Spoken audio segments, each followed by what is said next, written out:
मसूभुरगड़ी में सिंधियाना news network के reporter club लगारी मूजिब खोड़ा में सीनियर सहाफ़ी इकबाल अबड़े ते कातिलाना हमले के खिलाफ प्रेस क्लब मसूभुरगड़ी में करारदाद मंजूर कई वई।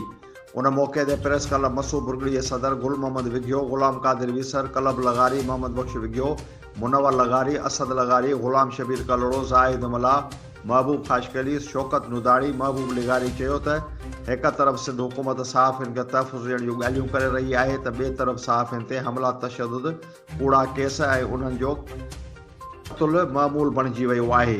हिननि चयो त गुज़िरियल ॾींहुं खोड़ा जे सीनियर सहाफ़ी इकबाल अबड़े ते कातिलाना हमलो कयो वियो, जंहिंमें हू सख़्त ज़ख़्मी थी पियो। इकबाल अबड़े खे इलाज जे लाइ गम्स अस्पताल दाख़िल करायो वियो आहे।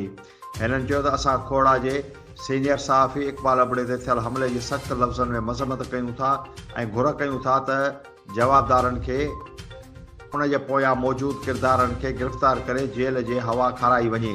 असां हुकूमत, आला अदालतुनि, इंसानी हक़नि जे इदारनि ऐं सभिनी ज़िम्मेवारनि खां पुरज़ोर मुतालबो कयूं था त वर्किंग जर्नलिस्ट जो तहफ़ुज़ यकीनी बनायो वञे। ॿी सूरत में भरपूर एहतियाजी तहरीक हलाई वेंदी।